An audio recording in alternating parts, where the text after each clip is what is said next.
हमने आपको बताया गोपी कौन है, कौन है गोपी। गो माने इंद्रिय और पी माने पीना।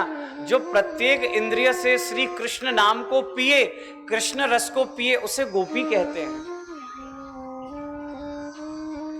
आप अपने कानों से भगवान की कथा सुनिए, भगवान का नाम सुनिए, आंखों से भगवान का दर्शन करिए, जिह्वा से भगवान के पवित्र नाम का कीर्तन करिए, अपने मस्तक को भगवान के श्री चरणों में महाराज विराजमान करिए, अपने हाथों से श्री ठाकुर जी के कीर्तन में ताली बजाइए, अपने चरणों को भगवान के धाम में लेकर के जाइए।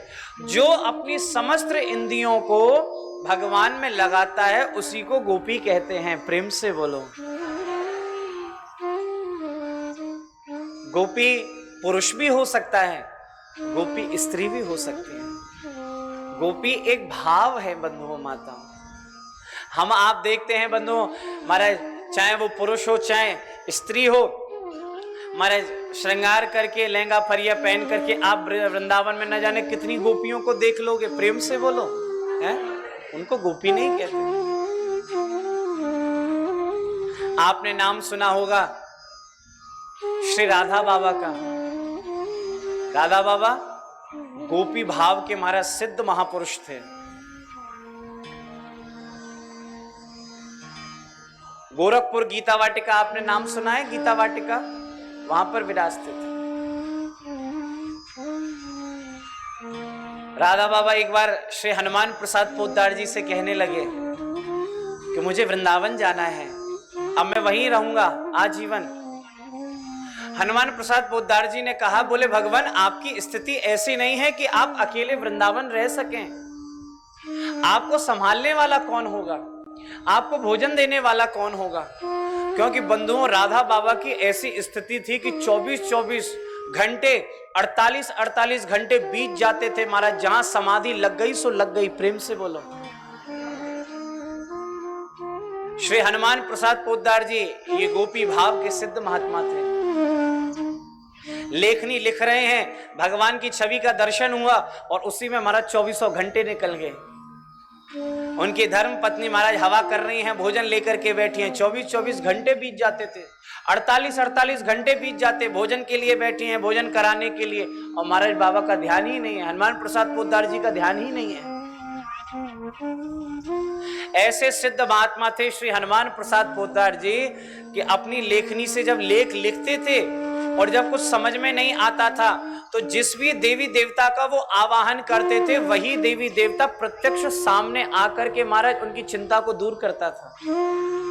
ऐसे महापुरुष थे। लेकिन सर्वसाधारण माना नीचे धोती, ऊपर एक कुर्ता, हाथ में छड़ी, हमारा मुख पर एक चश्मा लगा करके हमारी आपकी तरह एक सर्वसाधारण की तरह हमारे आपके बीच में रहते थे।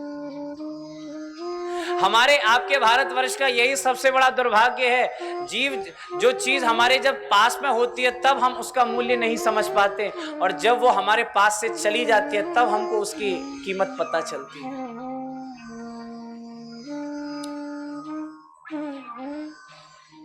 ये एक ही समय के महापुरुष हैं श्री जयदयाल गोयंदका जी, गीता प्रेस गोरखपुर के संस्थापक जिन्होंने स्थापना करी।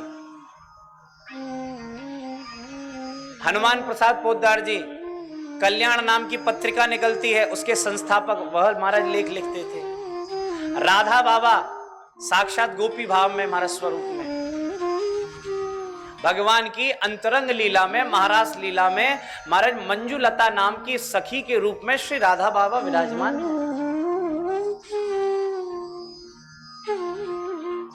श्री स्वामी राम सुखदास जी महाराज, नाम सुना होगा आपने। ये चारों पांचों महात्मा महाराज एक ही समय के हैं। स्वामी श्री शरणानंद जी महाराज एक से एक दिव्य कोटि के महापुरुष। तो हम केवल निवेदन यही कर रहे थे। महाराज हनुमान प्रसाद पोद्दार जी से कहा, राधा बाबा ने बोले अब मैं ब्रज जाऊंगा, वृंदावन रहूंगा। हनुमान प्रसाद पोद्दार जी ने कहा, आपकी वहां संभाल कौन करेगा? यहां तो हम आप सभी हैं, जैसे तैसे आपको संभाल लेंगे, लेकिन आप वहां कैसे रहेंगे? राधा बाबा जिद पड़ गए, बोले मैं जाऊंगा तो कल जाऊंगा ही, आप कैसे रोक सकते हो मुझे? आप रोक करके दिखाइए और मैं जाकर के आपको दिखाऊंगा। बोले ठीक है। हनुमान प्रसाद पोद्दार जी ने कहा लेकिन अब आप हमारे हाथों से बच करके जाएंगे ही नहीं। बोले ठीक है, मैं भी देखता हूं आप कैसे रोकते हो। जैसे ही रात्रि हुई, नंद नंदन श्री कृष्ण राधा बाबा के सामने आए और राधा बाबा से कहने लगे, बाबा कहां जा रहे हो? वृंदावन जाना चाहते हो? हैं? उस वृंदावन जाकर के क्या करोगे जब साक्षात वृंदावन तुम्हें यहां मिल रहा है?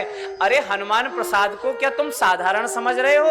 अरे ये साधारण नहीं है, ये चलते फिरते श्रीधाम वृंदावन है। प्रेम से बोलो, है चलते फिरते श्रीधाम वृंदावन है और इनको छोड़ करके और तुम किसी दूसरे वृंदावन को जा रहे हो। इतना सुनते ही महाराज बाबा रात भर रोने लगे। और सुबह जैसे ही हुआ, हनुमान प्रसाद जी आए कि आज बाबा को जाना है, तो बाबा को विदा करने आए कि चलो बाबा को विदा करके आता हूं। और जैसे ही हनुमान प्रसाद पोद्दार जी आए राधा बाबा के पास में, तो राधा बाबा चरणों में गिर पड़े। भगवान भगवान, मैं आपको समझ नहीं पाया, मैं आपको समझ नहीं पाया।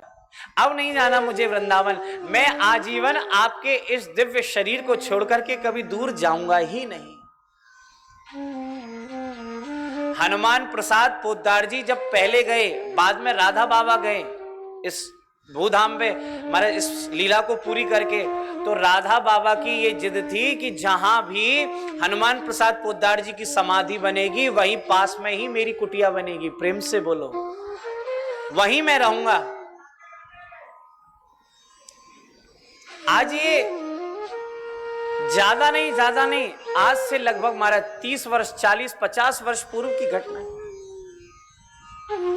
और हमारे आपके गुरुदेव भगवान ने तो महाराज राधा बाबा के दर्शन किए भी हैं महाराज, हैं? कैसे कैसे महापुरुष हमारे ब्रज में, एक से एक सिद्ध महापुरुष जो हमारे आपके बीच में रहते हैं, खाते हैं, हमारी तरह आपकी तरह साधारण बात करते हैं, लेकिन उनका भाव एक दिव्य राज में महाराज घूम रहा है।